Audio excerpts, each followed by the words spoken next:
ঘর তাকো আলো করে এসো মানো কি তোমরা ভাববে কি ব্যাপার শুধু এখন লক্ষ্মী ঠাকুরের গান করছে কেন, এখনো তো দুর্গা পূজাই কমপ্লিট হলো না, আসেইনি, তাই না? তো কারণ আছে।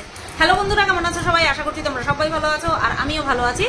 তো এই লাস্ট কার ভিডিওটা দেখলাম, 3-4 জনের ভিডিও দেখে আমি একটা ভিডিও করি, ঠিক আছে? 3-4 জনের ভিডিও দেখে আমার যদি মনে হয় যে না এই বিষয়গুলো নিয়ে আমার কোনো বলার জায়গা আছে, তাহলে আমি বলি। আবার এই 3-4 জন যাদের ভিডিও দেখছি তারা কিন্তু আমাকে নিয়ে বলছে, এমন ভেবো না যে অন্য কাউকে নিয়ে বলছে সেখান থেকে ছিনিয়ে এনে টপিক করছে, কন্টেন্ট বানাচ্ছি। না না না, আমাকে নিয়ে যারা বলে তাদের মধ্যে থেকে 3-4 জনের ভিডিও আমি দেখি, কি বলছে আমাকে নিয়ে, সেখান থেকে আমি ভিডিও করি। মানে সব জায়গাতে আমিই আছি। আমি নিজেকে নিয়ে যখন বলছি সেখানে তো আমি অবভিয়াসলি আছি, আবার আমি যাদের ভিডিও দেখছি সেখানেও আমি আমি আমি তো এই যে হঠাৎ করে লক্ষ্মী ঠাকুরের গানটা কেন করলাম, লাস্ট আমি কার ভিডিও দেখলাম, রিমের ভিডিও দেখলাম, বুঝতে পেরেছো তো? তো যাই হোক, বলছে মানে দুটো লাইন শুনে আমি ভাবলাম ঠিক আছে, বুঝতে পেরেছি ও কি বলতে চেয়েছে। টাইটেল থাম্বনেলে যেটা লিখেছে সেটা আমি শুনে নিয়েছি, তো ভাবলাম ঠিক আছে চলো হয়ে গেছে, যতটুকু শুনেছি সেইটুকু করেই বলবো, আর বেশি কিছু শোনার দরকার নেই। তো বলছে তুই কি ভাবছিস আমাদেরকে শাস্তি দিয়ে তুই ম্যাডামের কোলে গিয়ে বসবি? দেখ কে ঠিক কিরকম সেটা আমি ওই একটু আগে থেকে বুঝতে পেরেছি, ঠিক আছে? ওই যে যেমন ওই যে নিবেদিতার স্বামীর ওই সেই তার বউকে বিক্রি করা, সেটা আমি প্রথমে বুঝতে পেরেছিলাম। মানুষে কি গালাগালি দিয়েছিল আমাকে, কি গালাগালি দিয়েছিল, কিন্তু আমি আমার কথায় স্টিক ছিলাম। আমার মনে হচ্ছে এই ব্যক্তি বউ বিক্রি করছে, বউয়ের মৃত্যুটাকে বিক্রি করছে, বউয়ের অসুস্থতা বিক্রি করছে বাজেভাবে, ঠিক আছে? তো সেটা ওই 2-3 মাস পরে গিয়ে আমার বুলি সবার মুখে মুখে ঘুরছিল, ঠিক আছে? তো তুই যেই ম্যাডামের কোলে ওঠার কথা আমাকে বললি, সেই ম্যাডামের কোলে তোরা বসে দুধ ভাত খেয়েছিস, একেবারে বুঝতে পেরেছিস? সেই ম্যাডামের কোলে বসে দুধ ভাত খেয়েছিস, তারপরেরটা ইতিহাস, সেটা তুইও জানিস আমিও জানি, আমরা সবাই জানি। তুই এই জিনিস মাথাতে কখনো আনিস না যে আমি কারোর কোলে ওঠার জন্য জাস্ট দিদির শাস্তি চেয়েছি, কখনো ভাবিস না। এটা তোরা করিস, একে খুশি করার জন্য তার বিরুদ্ধে চলে যাওয়া, এরকমটা তোরা করিস, এরকমটা তোর ফিতরাত, তোদের ফিতরাত। যদি ফিতরাত না থাকতো এটা কিন্তু বলতিস না, বুঝতে পেরেছিস তো? ফিতরাত না থাকলে এটা বলতিস না। তো আমি যেই কারণে আমাকে হ্যারাস করা হয়েছে তার থেকে 2 গুণ 4 গুণ 10 গুণ কাজ আজকে জাস্ট দিদি করছে। তো আমাকে যে শাস্তি দিয়েছে, উনি সবসময় বলেছেন, আমাকে যিনি শাস্তি দিয়েছেন, হ্যারাস করেছেন, উনি সবসময় বলেছেন যে আমি সবার কথা শুনব। এটা কানে নেই, কানে ঢোকেনি, মাথাতে নেই, মানে কানে ঢুকেছিল মাথাতে নেই, আউট অফ ইয়োর হেড হয়ে গেছে। তো আমি আবার তোকে মনে করিয়ে দিচ্ছি, উনি বলেছিলেন যে আমার কাছে যদি সুতোপাও আসে আমি সুতোপার হয়েও কাজ করব, মানে ওনার যেটা কাজ, মানে আমি যদি কোনো কাজ নিয়ে ওনার দ্বারস্থ হই উনি আমার কাজটাও করবেন। তোরা তো জ্বলছে কেন রে? আমি ওনার কোলে বসি বা বিক্রমের মতন ওনার পিঠে উপরে উঠে বসি, ঠিক আছে? তাতে তোর আপত্তিটা কোথায়? বিক্রমের উপর না, বেতালের মতন পিঠে চড়ে বসি, তাতে তোর আপত্তি কোথায়? তোর আপত্তি কোথায়? আমার কথা হচ্ছে তুই যেমন বলছিস শাস্তি পাওয়ার হলে পাবে, এক্স্যাক্টলি শাস্তি পাওয়ার হলে পাবে, আর আমি দেখছি শাস্তি পাওয়ার কাজ করছে, আমি বলেছি, তাতে তোর ফাটছে কেন? তুই চাটুকারিতা একটুখানি আমাকে বাদ দিয়ে কর না, তুই চাটবি চাট, তুই তোর ওই জাস্ট দিদিকে চাটবি চাট, তার জন্য তোকে আমাকে মধ্যস্থতা করতে হচ্ছে কেন? আমাকে নিয়ে তো মধ্যস্থতা না করে তুই এক পা আগাতে পারিস না জীবনে। হ্যাঁ, এই ক্ষেত্রে যখন মধ্যস্থতা করছিস তখন আমি বলেছি তোরও শাস্তি হওয়া দরকার, তোরও শাস্তি হওয়া দরকার। অন্যায়কে যে ঢাকে, আর তুই তো শুরুর থেকে অন্যায়কে ঢেকেছিস, অন্যায়কে যে ঢাকে, অন্যায় দেখে সমস্ত জ্ঞান বুদ্ধি নিয়ে অন্যায়কে যে ঢাকে, তারও শাস্তি হওয়া উচিত। সুতরাং তোরও শাস্তি হওয়া উচিত। একদম স্লোগান শাস্তি চাই, শাস্তি চাই, শাস্তি চাই, শাস্তি চাই। কেন? নিপীড়িতা অত্যাচারিতা হয়ে, লাঞ্ছিতা বঞ্চিতা হয়ে যখন ম্যাডামের সাথে স্ক্রিন শেয়ার করে হাউ মাউ তুই কত ইনোসেন্ট, তুই কত ভদ্র, তুই কত নিপীড়িতা, এরকম হয়ে লাইভ করেছিলিস, আমরা দেখেছিলাম, বুঝতে পেরেছিলি? তাই কোলে তুই ছিলি, তোরা ছিলি, আমার কোলে ওঠার দরকার নেই, যুক্তি দিয়ে কথা বলেছি, বুঝতে পেরেছিস? অসভ্য মেয়ে তুই একটা, একদম বলবি না। তুই বলছিস আমি স্বামীর সাথে নছল্লাগিরি করছি, তাও আমি আমার স্বামীর সাথে করছি, তুই তো কার কার সাথে করে বেরিয়েছিস সেগুলো তো সব সামনে চলেই এসেছে, বুঝতে পেরেছিস তো? তো কথা যখন বলবি, ওয়ার্ড যখন ইউজ করবি না কারো সম্পর্কে, মাথায় হুঁশ রেখে, 2 বাচ্চার মা, তোর এখনো হুঁশ আসে না? হুঁশ আসে না? নছল্লাগিরি মানে কি? নছল্লাগিরি তুই করেছিস, সেটা প্রমাণ সহ কেউ দেখিয়ে দিয়েছে, বুঝতে পেরেছিস? আমার নছল্লাগিরি এখনো পর্যন্ত কেউ দেখাতে পারেনি। আর আমি যদি স্বামীর সাথে নছল্লাগিরি করেছি, বেশ করেছি, তোর স্বামী তো তোর সাথে নছল্লাগিরি করতে আসেও না, সেই কারণে তুই অন্যের সাথে নছল্লাগিরি করতে যাস। ওয়ার্ড যখন চুজ করবি, কারোর জন্য ব্যবহার করবি, ভেবে চিন্তে ব্যবহার করবি যে আমার দিকেও আসতে পারে ওয়ার্ডটা, বুঝতে পেরেছিস? সবসময় ওই হাসি মুখ নিয়ে করছিস বলে ভিডিও, এমনটা না যে তুই বিষয়গুলো লাইটলি নিচ্ছিস। তোর ভিডিওর ভেতরে তুই যদিও বা ভদ্রস্থতা দেখানোর চেষ্টা করিস, তোর টাইটেল থাম্বনেলে তুই যে তোর মনোভাবনাতে কতটা অশ্লীল সেটা প্রকাশ পায়। তোর টাইটেল থাম্বনেলগুলো দেখলে না তোর মনের ভেতরের আসল কুমনোবৃত্তিটা ফুটে ওঠে, বুঝতে পেরেছিস তো? হ্যাঁ, অবশ্যই শাস্তি তো চাই। আমি আমার শাস্তি চেয়েছিল এবং আমার কে হ্যারাস করতে সাহায্য করেছিল সম্পূর্ণরূপে, তো আমি তার শাস্তি চেয়েছি। তোর ফাটছে কেন? তুই চাটবি, অন্যভাবে চাট, বাড়ি গিয়ে চেটে আয়। গেছিলিস না হসপিটালে, ওইভাবে চেটে আয় আরেকবার। ওরকম যেমন সামনে থেকে গেছিলিস দেখতে, আহা রে মাতালকে দেখতে গেছিলিস না, ঠিক তেমনি এখন যে ওই যে মরে যাবে, হেনা যাবে তানা যাবে করবে বলছে না, ওইটা নিয়েও আসছি। ও বাড়ি গিয়ে চেটে আয়। আমি কার শাস্তি চাইছি না চাইছি তোর দেখতে হবে না। তুই মাঝখানে ঢুকলে অবশ্যই বলবো যে তোরও শাস্তি হওয়া দরকার, কারণ তুই অন্যায়কে দিনের পর দিন প্রশ্রয় দিচ্ছিস আর অন্যায়কে দিনের পর দিন ঢেকে চলেছিস, বুঝতে পেরেছিস? অন্য বিষয় নিয়ে কন্টেন্ট কর, কোনো অসুবিধা নেই, এই বিষয়ে একদম ঢুকবি না। আলবাত শাস্তি হওয়া দরকার, আলবাত। ক্রাউড ফান্ডিং করার জন্য যদি আমার বিরুদ্ধে সবাই সোচ্চার হতে পারে, আমিও সোচ্চার হতে পারি, তাও তো আমি ক্রাউড ফান্ডিং সবার সামনে করেছি, তলায় করিনি, তলায় ভাগ নিইনি, বুঝতে পেরেছিস? শয়তান কোথাকার, ভাগ দিয়েছে নাকি? ভাগ দিয়েছে, যার জন্য চাটতে বসে পড়েছিস, জিভটাকে একেবারে পা পর্যন্ত ঝুলে গেছে চাটতে। তো যাই হোক, একে নিয়ে লাস্ট ভিডিওটা দেখলাম, তার জন্য একে নিয়ে বললাম, বুঝতে পেরেছ? আচ্ছা, এইবার এই যে জাস্ট দিদি মনের অবস্থা একদম ভালো নেই গো। লাইভ করতে আসলেই কেঁদে ফেলবো, হ্যাঁ, আর ওই চোখের জলটাকে জমিয়ে রেখে তারপরে এসেই কেঁদে ফেলছে, হ্যাঁ, যে আমাকে তো এবার হ্যারাস হতে হবে বলছে। দেখো, আমি ভয় পাই না। তুমি ভয় পাবে কি করে জাস্ট দিদি? তুমি তো সব ট্রিক্স জেনে নিয়েছো, কতটুকু কি বলতে হবে, কতটুকু তোমার বলার পরিবর্তে কতটুকু কে কি তোমাকে করতে পারবে, তার পরিবর্তে তোমাকে কত দূর দৌড়াদৌড়ি করতে হতে পারে, কত দূর তোমাকে জবাবদিহি করতে হতে পারে, সবটা তোমার নখদর্পণে। কারণ তুমি আমাদেরকে এইভাবে হ্যারাস করিয়েছো, এই কারণে তুমি বুক ফুলিয়ে বলতে পারছো যে আমি ভয় পাই না। এই কথাটা কেন বলছো? কারণ ওই তোমাকে পাঠাবে হয়তো একটা নোটিশ, কথার কথা বলছি, একটা নোটিশ পাঠাবে, সেটাকে নিয়ে তুমি হাউ মাউ করে কেঁদে বসে টাকা জোগাড় করবে। আর তুমি তো এখানটায় কিউআর কোড দেবে না, তুমি তো তোমার নাম্বার বহু আগে বিলিয়ে রেখেছো, তুমি তোমার ওই গুগল পে এর মনে হয় নাম্বার তুমি বহু আগে বিলিয়ে রেখেছো। তা তুমি তো জানো যে তোমাকে সোশ্যাল মিডিয়াতে এসে সর্বসমক্ষে প্রমাণ রেখে তারপরে তোমাকে চাইতে হবে না, তাই না? তুমি কি মনে করছো তোমার চালাকি আমরা বুঝি না? আমি অন্তত ভালো মতন বুঝি। তোমার এটাই মোটিভ যে না সাপও মরবে লাঠিও ভাঙবে না। অর্থাৎ আমার গুগল পিনের টাকা তো গুগল পের নাম্বার তো অনেক আগেই মানুষে জেনে রেখেছে। এবার এসে আমি দুপোটা চোখের জল ফেলাবো, হ্যাঁ, দুপোটা চোখের জল চক হয়ে যাচ্ছে, 2 ফোঁটা চোখের জল ফেলাবো, আর দর্শকরা কি করবে? আমাকে গুগল পেতে টাকা পাঠিয়ে দেবে, নাম্বার তো রয়েইছে। খুব চালু মহিলা তুমি, খুব চালু মহিলা, তাই না? তো তোমার মতন চালু মহিলাকে, তোমার মতন বদমাইশ মহিলাকে এমনভাবেই শাস্তি দিতে হবে যাতে করে শুধুমাত্র টাকা মানুষের কাছ থেকে লুটে নিয়েই তুমি খেসারত দিতে না পারো, যাতে তোমার শাস্তিটা এমনভাবে হয় শুধুমাত্র টাকার বিনিময়ে যেন না হয়। মানে টাকার বিনিময়ে মানে কি, যে তোমার শুধু যাতায়াত ভাড়া যাচ্ছে, এই তোমাকে যেতে হচ্ছে, এটা করতে হচ্ছে, উকিল ধরতে হচ্ছে, জামিন নিতে হচ্ছে, এই সমস্ততে যেন সীমাবদ্ধ না থাকে তোমার শাস্তিটা। তোমার কঠোরতম শাস্তি হওয়া উচিত, কঠোরতম শাস্তি হওয়া উচিত, বুঝতে পেরেছো?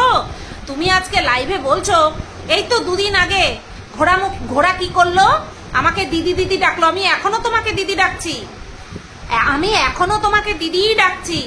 তুমি বহিন থেকে ঘোড়ামুখী, বরবেচুনি, দালাল এইগুলোতে চলে গেছো। আমি এখনো তোমাকে তুমি করে আর দিদি বলেই সম্বোধন করছি। দিদি বলে সম্বোধন করছি মানে এই না যে তোমার জলজ্যান্ত নোংরামগুলো, জলজ্যান্ত বলা মিথ্যে কথাগুলো আমি গদ গদ করে গিলে নেব ওই রিমের মতন, ওই 63 বুড়ির মতন, এদের মতন গদ গদ করে গিলে নেব। এত খারাপ দিন আসেনি, ওদের এসেছে, ওদের সেই দিন খারাপ দিন চলে এসেছে এবং ওরা সেই খারাপ দিনের মধ্যেই বসবাস করে এসেছে এতদিন। সেই কারণে প্রয়োজনে মুখ খুলতে পারে না, ওদের পেছন টাটায়, ওদের পেছন টন টন করে, যে বলে দিলেই হয়তো আমাকে নিয়ে বলতে বসে পড়বে, তাই না? সেই বই কোনোদিনও করিনি। তুমি বলছো দুদিন আগে দিদি ডেকে এখন আমার শাস্তি চাই, আলবাত চাই, আলবাত চাই। তুমি নিজে দিনের পর দিন যেই বিষয়গুলো তুমি ঢেকে গেছো, যেই বিষয়গুলো ঢেকে নিয়ে আমাকে দোষী সাব্যস্ত করেছো, আরো অনেককে দোষী সাব্যস্ত করেছো, আমাদেরকে জায়গায় জায়গায় দৌড় করিয়েছো, আর এখন সেই বিষয়গুলো তুমি সবার সামনে খোলসা করে তুমি সত্যি সতী সাজবে। তুলসী তলায় দিয়ে বাতি, জাস্ট দিদি বলে আমি সতী। আরে বাবা, ওইসব হচ্ছে না, ওইসব হচ্ছে না। এখানে আমরা যে প্রত্যেকে ইন্ডিভিজুয়াল ক্রিয়েটার, এটা কিছু কিছু মানুষ মনে রাখে, আর কিছু কিছু মানুষ চাটুকারিতা করতে ব্যস্ত থাকে, ঠিক আছে? তোমার শাস্তি চাইবো না, তুমি হচ্ছে একটা আস্ত বদমাইশ মহিলা, তুমি একটা আস্ত বদমাইশ মহিলা। এখন তুমি তোমার স্বামীর দোহাই দিচ্ছ যে আমার স্বামীর যদি শরীর খারাপ না থাকতো তাহলে আমি দেখিয়ে দিতাম। বদমাইশ মহিলা, মনে পড়ে না স্বামীকে অক্সিজেনের মাস্ক পরিয়ে গাড়িতে পেছনে বসিয়ে সামনের সিটে ড্রাইভারের পাশে বসে লাইভ অন করে গালিগালাজ করতে করতে যাচ্ছ? মনে পড়ে না বদমাইশ মহিলা? স্বামীকে হসপিটালে ভর্তি করে দিয়ে হসপিটালের সামনের গ্রাউন্ডে বসে ওই বান্ধবীকে সামনে নিয়ে পাশে নিয়ে তারপরে কার চুলের মুঠি ধরে ঘুরিয়ে দেওয়ালে ঠুকে দেবে, এই সমস্ত কথাগুলো বলেছিলে, মনে পড়ে না? এখন স্বামীর শরীর খারাপের দোহাই দেওয়া তোমার বের করে দেবো, বুঝতে পেরেছ? স্বামীর শরীর খারাপের দোহাই দেওয়া তোমার বের করে দেবো। বদমাইশ মহিলা, সবার শাস্তি চেয়ে, সবার শাস্তি কামনা করে, সবাইকে হ্যারাস করে এখন নিজে পটের বিবি হয়ে সতী সেজে বসেছ। তোমার চোখ মুখ দেখলে বোঝা যায় তুমি কতখানি বদমাইশ মহিলা, ঠিক আছে? তোমার কোন সত্যি উদ্ঘাটনের কথা তুমি বলছো যে মানুষ সত্যি শুনতে চায় না? কোন সত্যি উদ্ঘাটনের কথা তুমি বলছো? কোন সত্যি কথা শোনানোর কথা তুমি বলছো? যেই সত্য দিনের পর দিন চিৎকার করে বলে গেছি আমি সহ কিছু ক্রিয়েটার আমরা চিৎকার করে বলে গেছি দিনের পর দিন যে বাচ্চাকে নিয়ে এটা হচ্ছে, বাচ্চাকে নিয়ে ওটা হচ্ছে না, সেই জিনিসগুলো তুমি এখন আগে তুমি ঢেকে গেছো, আর এখন তুমি উদলা করে বলছো সত্য মানুষে শুনতে চায় না। বদমাইশ মহিলা, ঘাড়ের মধ্যে তোমাকে রদ্দা মারতে হয়, তোমার গোদের মধ্যে রদ্দা মারতে হয়, বুঝতে পেরেছো? তুমি এতটা বদমাইশ মহিলা। তুমি এদেরকে নিয়ে পজিটিভ বলেও ভিউজ কামিয়েছো, এদেরকে নিয়ে সেই একই জিনিস নিয়ে, এমন না যে তুমি আলাদা কিছু কথা বলে তারপরে তুমি পজিটিভ ভিডিও করছো বা নেগেটিভ ভিডিও করছো। যেই বিষয়গুলো আগে তুমি পজিটিভ বলেছো, এখন বর্তমানে সেই বিষয়গুলোকে নেগেটিভ বলে তুমি সতী সাজ্য। এটা কি করে সম্ভব? এটা তো হতে দেওয়া যায় না জাস্ট দিদি। উপরন্তু আবার সেই কাজ করে, এই ধরনের জঘন্য কাজ করে তুমি কি চাইছো? মানুষের কাছ থেকে টাকা লুট করতে। আহারে দেখো আমাকে হ্যারাস করা শুরু করে দিয়েছে, আমাকে তো এখন এখানে যেতে হবে, আমাকে ওখানে যেতে হবে, এত টাকা আমি কোথায় পাবো, আমার স্বামী অসুস্থ, এই কথা বলে তুমি ভেতর থেকে টাকা নেবে। ভুলে গেছো জাস্ট দিদি? দিনের পর দিন চিৎকার করে বলেছো 25 লক্ষ টাকা আমার অ্যাকাউন্টে ঢুকেছে। দিনের পর দিন বলেছো এই রিম অসভ্য মেয়ে ছেলে। কি তো সেই সময় প্রতিবাদ করতে পারিসনি? বদমাইশ, আমাকে বান্ধবী বলিস? সেই সময় তুই প্রতিবাদ করতে পারিসনি যে দিদি তুমি কি, তুই তো নাম ধরে ডাকিস, যে তুমি কি দেখেছো যে ওর অ্যাকাউন্টে 25 লক্ষ টাকা ঢুকেছে? তুমি কেন বলছো? হ্যাঁ, চাটুকারিতা শুধু তার বেলায়? চাটুকারিতা বলছি কারণ সব সময় দুই পক্ষ নিয়েই যদি তুই সঠিক পথে চলতিস তাহলে বলতাম নিরপেক্ষ কথা বলেছিস। চাটুকারিতা কর, আমাকে মাঝখানে ঢোকাবি না বলে দিলাম। আমার কথার উপরে কথা কাটলে পরে শুনতে হবে, এবার যদি তুই নিতে পারিস, তুই যদি ভাবিস ও আমাকে বলছে মানেই তো আমার কন্টেন্ট, যদি বিহায়ের মতন হয়ে যাস তাহলে সেই ব্যাপার আলাদা। দিনের পর দিন চিৎকার করে বলে গেছে যে আমি কি করেছি। ও আরে তোরা তো একই থালিকে চারটে বাটে। তুই কি করে তুই জাস দিদির প্রতিবাদ করবি? তুই জাস দিদিকে নিয়ে কি করে প্রতিবাদ করবি? কারণ তুই তো নিজে খোদ বলেছিস যে ডাইনিং টেবিল আমি মানুষের কাছ থেকে টাকা নিয়ে কিনেছি, তারপরে A to Z ঘরের মধ্যে যদি একটা আমি মশলাও কিনতে যাই সেটাও আমি দর্শকের থেকে টাকা তুলে কিনেছি। হ্যাঁ আমি তো ভুলেই গেছি যে তুইও এই দলে সামিল ছিলিস, যারা কিনা তোরা চিৎকার করে বলে গেছিস যে আমি 25 লক্ষ টাকার ওপরে তুলেছি। তাহলে সেই কারণেই তো তোর ফাটছে, তাই বলি এই কারণের জন্যই তোর ফাটছে, তাই না? তুই একটা কথা বললি, আরো একটা কথা তোকে নিয়ে বলতে আমি ভুলে গেছি। তুই একটা কথা বললি যে তুই আমার ক্ষতি চেয়েছিস কিনা সেটা একমাত্র ওপরওয়ালা জানে। এক্স্যাক্টলি একমাত্র ওপরওয়ালা জানে তুই আমার ক্ষতি চেয়েছিলিস কিনা। সেই কারণেই তো তুই যার সাথে নছল্লাপানা করেছিস, যার কাছ থেকে টাকা চেয়েছিস, তাকে তুই বারবার ফোর্স করেছিস যাতে করে আমার বিরুদ্ধে কোনো স্টেপ নেওয়া যায় কিনা, তাই না? আর এটা কে বলেছিল? এই যে বেজন্মার বাচ্চা, এ বলেছিল, এ ফাঁস করে দিয়েছিল যে তুই এই যে যাকে স্যার কোলে কোলে উঠে গিয়েছিলিস, স্যার ডাকতে ডাকতে যার কোলে উঠে পড়েছিলিস টাকা চাইতে, তাকে তুই বলেছিলিস আমার বিরুদ্ধে একটা ব্যবস্থা নেওয়ার জন্য। আর তুই বলছিস ওপরওয়ালা জানে যে তুই আমার শাস্তি চেয়েছিলিস কিনা, তুই আমার ক্ষতি চেয়েছিলিস কিনা। আরে লজ্জা করে না তোর? লজ্জা করে না? দিনের পর দিন নোংরা ভিডিও, হ্যাঁ, দিনের পর দিন কোনো এভিডেন্স ছাড়া আমাকে নোংরা নোংরা অ্যালিগেশন লাগানো, আমার ক্ষতি করিসনি, সেগুলো তো ছেড়েই দে। আমরা একে অপরকে কম বেশি সবাই বলেছি, সবার চরিত্র সবাই খান খান করে দিয়েছি, কিন্তু এই যে বললি ক্ষতি চাসনি, এটা কত বড় মিথ্যে কথা সেটা তোর থেকে ভালো কেউ জানে না। ওপরওয়ালাকে ছেড়ে দে, ওপরওয়ালাকে কথায় কথায় টানিস না। তোর থেকে ভালো কেউ জানে না তুই আমার ক্ষতি করার জন্য কত দূর চলে গেছিলিস। মনে পড়ে ফ্রাইড রাইস? মনে পড়ে আমার ক্ষতি না চেয়েই পৌঁছে গেছিলিস? চল ফট চালি। তো অবশ্যই তোর শাস্তিও চাচ্ছি। ম্যাডামকে তো বলবো, আর ম্যাডামের কাছে তোদের শাস্তি কামনা করার জন্য ম্যাডামের কোলে উঠে গিয়ে বসা লাগবে না। বুঝতে পেরেছিস? যা ফেস করেছি, যা ফেস করে দাঁড়িয়ে আছি না, খোদ ম্যাডাম জানেন যে কতখানি মেন্টাল স্ট্রেংথ হলে পরে এতখানি আমাকে ফাঁসানোর চেষ্টা করেছে, বাড়িতে পুলিশ পর্যন্ত পাঠিয়ে দিয়েছে, তারপরেও এই মেয়েকে দমাতে পারিনি, এই মহিলাকে দমাতে পারিনি। বোঝাতে পারলাম? যেত আমার বাড়িতে 5খানা এসেছিল, যেত 1খানা হেগে দিতিস, প্যান্টে হেগে দিতিস। বুঝতে পেরেছিস? তো যাই হোক, কার ক্ষমতা কদ্দূর, কে কদ্দূর নিতে পারে সেটা সে জানে, আর যে বলছে সেও ভালো মতন জানে, তুইও ভালো মতন জানিস। কন্টেন্ট করতে হবে তো, এই যে কথাটা বললি না, জাস্ট হাস্যকর। দুর্গা বাহিনী হয়ে তোরা ম্যাডামের কোলে উঠে বসেছিলিস, আমাকে বসতে হয়নি। আমি সেই সময়েও তার বিপরীতে যদি কোনো কথা বলতে হয় বলেছি, এখনো যদি বলতে হয় এখনো বলবো। তবে এখন যেটা মেন দরকার সেটা হচ্ছে জাস্ট দিদির শাস্তি দরকার। কথায় কথায় যে কোনো বাড়িতে গিয়ে উঠে বসে পড়বে, তাদের ডাক দেওয়া ছাড়া তারা কি নিমন্ত্রণ করেছিল? বাচ্চার বাবা কি নিমন্ত্রণ করেছিল আসো আমার হয়ে লড়ো, আসো আমার হয়ে পজিটিভ ভিডিও করো? লড়াই করেছিল? নিমন্ত্রণ করেছিল? করেনি তো। ভ্যানিটি ব্যাগ ঝুলিয়ে নিজের ভিউজের খাতিরে, নিজের চ্যানেলের জন্য বড় ব্লগারের বাড়ি ছুটেছিল যে বিশাল কন্টেন্ট। এই জানোয়ার রিম, শোন, যেই মহিলা তার মেয়ের থেকে ছোট বয়সী মেয়েকে পরকিয়া করতে, ফিজিক্যালি ইন্টিমেট হতে মদত যোগায় শুধুমাত্র কন্ট্রোভার্সি করবে বলে, কন্টেন্ট বানাবে বলে, এবং সেটা কে শুনিয়েছিল? ওই বেজন্মার বাচ্চা শুনিয়েছিল। আমরা পরিষ্কার শুনেছি যে ঈশানীকে এই জাস্ট দিদি বলছে যে আরে প্রোটেকশন নিয়ে কর, তার হয়ে চাটুকারিতা করিস, লজ্জা করে না? এক গোয়ালের গরু নাকি? এক গোয়ালের গরু, লজ্জা করে না? এই ধরনের নোংরা মহিলাকে সাপোর্ট করিস, সাপোর্ট করতে গিয়ে আবার আমাকে বলিস। আমাকে কেন বলিস? তাকে যদি সাপোর্ট করতে হয় তাকে একা সাপোর্ট কর, তার হয়ে ম্যাডামের কাছে তুই বল। আমি যে ম্যাডামের কাছে বলছি আমাদের মাঝখানে কেন ঢুকছিস?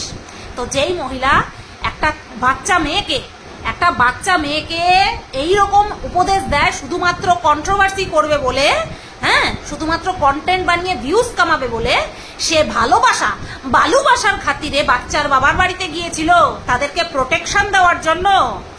নচল্লাগিরি তুই কম করবি, হ্যাঁ, নচল্লাপনা তোরা কম করবি। নিজের ভিউজের জন্য, নিজের চ্যানেলের জন্য দৌড়ে গিয়েছিল, তারা ডাকেনি। তাদের বাড়িতে গিয়ে তাদের শুভাকাঙ্ক্ষী হয়ে তাদের ভেতরে প্রবেশ করে সমস্ত কিছু জেনে নিয়ে সেইগুলিকে ঢেকে এখন সেইগুলো উগড়াতে বসেছে।